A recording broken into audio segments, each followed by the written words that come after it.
Kami diberikan kesempatan hari ini untuk memuji dan memuliakan Engkau. Saat ini kami merenungkan kebaikan Tuhan, merenungkan firman Tuhan. Tuhan ajar kami mengerti dan memahami. Dan kami boleh menjadi pelaku firman Tuhan. Dalam nama Tuhan Yesus kami berdoa dan mengucap syukur. Haleluya. Amin. Shalom Bapak Ibu dan Saudara-saudari, kita bertemu kembali di dalam perenungan intim dengan Allah. Yang pada kesempatan ini akan membahas mengenai warisan anak Allah. Firman Tuhan yang akan kita pelajari bersama terdapat pada kitab 2 Petrus 1, ayatnya yang pertama sampai dengan ayatnya yang ke-15. Berikut adalah firman Tuhan di dalam 2 Petrus 1, ayatnya yang pertama sampai dengan ayatnya yang ke-15. Salam dari Simon Petrus, hamba dan rasul Yesus Kristus. Kepada mereka yang bersama kami memperoleh iman karena keadilan Allah dan juru selamat kita Yesus Kristus. Anugerah dan damai sejahtera melimpah atas kamu melalui pengenalan akan Allah dan akan Yesus Tuhan kita. Panggilan dan pilihan Allah. Kuasa ilahinya telah menganugerahkan kepada kita segala sesuatu yang berguna untuk hidup yang saleh oleh pengenalan kita akan Dia yang telah memanggil kita untuk kemuliaan dan kebaikannya.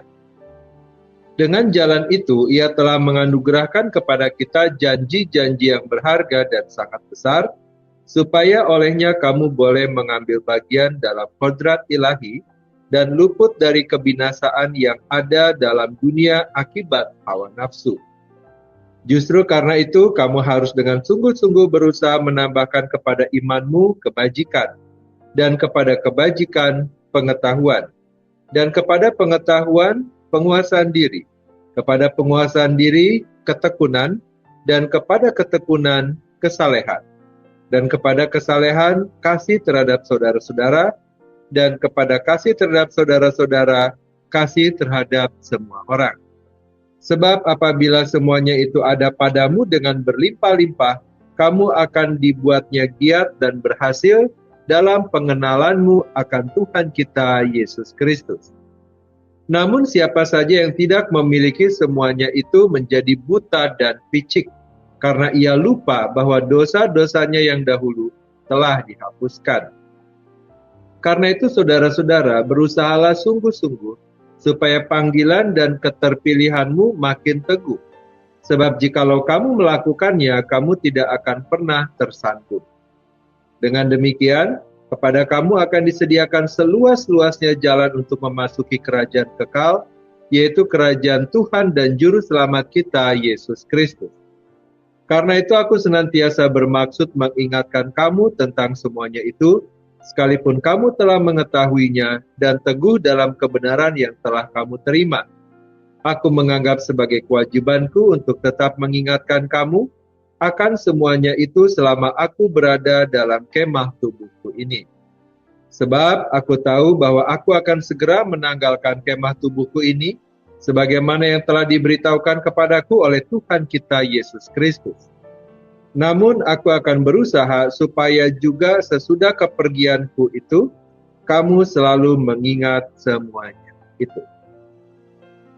Bapak Ibu dan Saudara-saudari, surat 2 Petrus ditulis oleh Rasul Petrus dengan tujuan untuk memperingatkan dan mendorong setiap orang percaya agar tetap teguh dalam iman mereka, terutama di tengah ajaran sesat dan tantangan dunia yang penuh dengan godaan.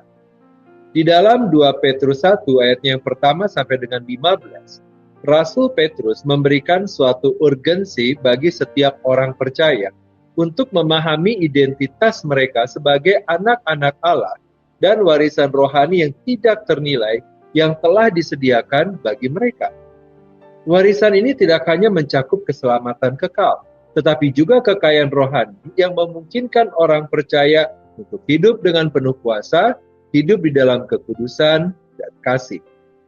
Di dalam ayat yang pertama dan kedua, Rasul Petrus memulai suratnya dengan memperkenalkan dirinya sebagai hamba dan rasul Yesus Kristus. Pernyataan ini menunjukkan kesetaraan semua orang percaya di hadapan Allah. Iman ini bukanlah hasil usaha manusia, melainkan anugerah ilahi yang memungkinkan kita untuk menjadi bagian dari keluarga Allah. Bapak, Ibu, dan saudara-saudari, dalam ayat 3 dan 4, Rasul Petrus menyatakan bahwa kuasa ilahi Allah telah memberikan kepada kita segala sesuatu yang berguna untuk hidup dan ibadah. Pernyataan ini menekankan kelengkapan dan kecukupan kuasa Allah dalam memenuhi setiap kebutuhan rohani kita. Segala sesuatu yang diperlukan untuk menjalani kehidupan yang berkenan kepada Allah telah disediakan melalui pengenalan akan Dia yang telah memanggil kita kepada kemuliaan-Nya. Warisan ini meliputi janji-janji Allah yang memberi kita akses untuk mengambil bagian dalam kodrat ilahi. Kodrat ilahi ini mencerminkan transformasi mendasar yang dialami oleh orang percaya, di mana kita bukan hanya dilepaskan dari belenggu dosa, tetapi juga diperlengkapi untuk hidup dalam keserupaan dengan Kristus. Rasul Paulus juga menekankan bahwa melalui warisan ini kita diberikan kemampuan untuk bebas dari kerusakan yang disebabkan oleh hawa nafsu. Artinya warisan kita bukan hanya sesuatu yang kita nikmati di masa depan, tetapi juga kekuatan yang nyata untuk menjalani hidup yang kudus di dunia. Di dalam ayat yang kelima sampai dengan ketujuh, Rasul Paulus mendorong orang percaya untuk secara aktif menambahkan kepada iman mereka kualitas-kualitas rohani yang membangun, yakni kebajikan, pengetahuan, penguasaan diri, ketekunan, kesalehan, kasih akan saudara-saudara, dan kasih yang universal. Setiap kualitas ini bukanlah tujuan akhir, melainkan langkah-langkah dalam perjalanan pertumbuhan roh kita. Sebagai anak-anak Allah, kita dipanggil untuk tidak tinggal diam atau merasa cukup dengan iman mula-mula kita, melainkan untuk terus bertumbuh dalam karakter ilahi. Kebajikan berbicara tentang moralitas yang mencerminkan sikap dan sifat Allah. Pengetahuan adalah pengertian rohani yang mendalam, yang memampukan kita untuk mengenal kehendak Allah. Bapak, Ibu, dan saudara-saudari, penguasaan diri menunjukkan kemampuan untuk mengendalikan keinginan, sedangkan ketekunan mengacu pada keteguhan hati di tengah kesulitan. Kesalehan mencerminkan kehidupan yang berorientasi kepada Allah. Sementara kasih akan saudara-saudara dan kasih yang universal menunjukkan ekspresi kasih yang mencerminkan hati Allah. Ini adalah tanda kehidupan yang berbuah, suatu cerminan dari warisan kita sebagai anak Allah. Di dalam ayat 8 dan ayat 9, Rasul Petrus melanjutkan dengan menegaskan bahwa jika kita memiliki kualitas-kualitas tersebut dengan limpah, maka hidup kita tidak akan menjadi sia-sia atau tidak berbuah dalam pengenalan akan Yesus Kristus.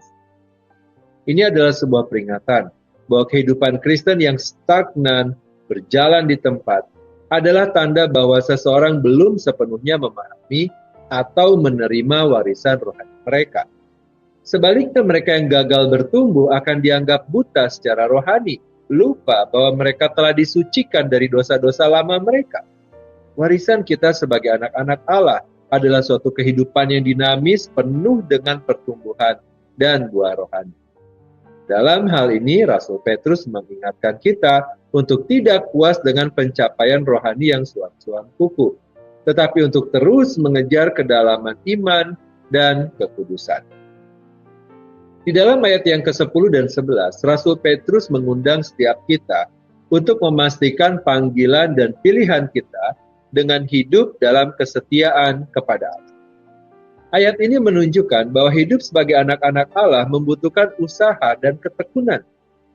Warisan kita tidak hanya mencakup kehidupan kekal, tetapi juga pengalaman penuh kemenangan dalam menjalani iman kita di dunia ini. Dengan tetap teguh dalam panggilan kita menunjukkan identitas kita sebagai anak-anak Allah yang setia, siap menerima seluruh warisan yang telah dijanjikan.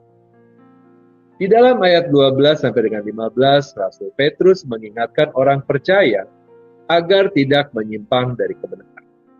Warisan rohani yang melimpah hanya dapat diterima jika kita tetap teguh dan tidak melupakan identitas kita sebagai anak-anak Allah. Oleh karena itu, pengajaran yang konsisten dan refleksi yang mendalam atas firman Allah adalah hal yang sangat penting. Dengan cara ini, orang percaya dapat terus bertumbuh dan memperkuat iman mereka. Bapak, Ibu, dan saudara-saudari, sebagai anak-anak Allah, kita memiliki warisan rohani yang melampaui pemahaman manusia. Warisan ini mencakup kekayaan anugerah, pengenalan akan Allah, karakter ilahi, dan kehidupan kekal. Namun warisan ini menuntut partisipasi aktif dari pihak kita. Kita dipanggil untuk mengejar pengenalan yang lebih dalam akan Allah, bertumbuh dalam karakter yang baik, dan hidup dengan kesetiaan kepada panggilan Allah. Jangan puas dengan iman yang dangkal atau buah roh yang minim. Allah telah menyediakan kelimpahan rohani bagi kita, dan kita dipanggil untuk menerima semua yang telah Dia sediakan. Jangan menyerah, jangan lari, dan jangan biarkan apapun menghalangi kita untuk menerima warisan penuh kita sebagai anak-anak Allah. Mari kita berdoa. Bapa yang baik, kami berterima kasih dan bersyukur kepada Tuhan atas firman Tuhan dan renungan yang telah kami pelajari, yang telah kami dengarkan pada kesempatan ini, yang kembali mengingatkan kami untuk kami terus bertumbuh di dalam karakter ilahi. Kami memohonkan kekuatan dan hikmat dari Tuhan, agar kami tidak menyimpang dari kebenaran firman-Mu, sehingga kami dapat menerima warisan rohani yang melimpah, yang hanya dapat kami terima jika kami tetap teguh dan tidak melupakan identitas kami sebagai anak-anak Allah. Terima kasih Bapa, kini kami kembali memohonkan kepada Tuhan. Kiranya segala kebaikan dari Allah Bapa, cinta kasih dari Tuhan Yesus, serta persekutuan dengan Allah Roh Kudus tetap menyertai kami, sampai kedatangan Tuhan yang kedua kali menjemput setiap kami. Terima kasih Bapa, di dalam nama Tuhan Yesus kami berdoa. Amin. Demikian pembacaan firman Tuhan dan perenungan intim dengan Allah pada kesempatan ini. Sampai bertemu kembali di dalam pembacaan firman Tuhan dan perenungan intim dengan Allah berikutnya. Tuhan Yesus memberkati.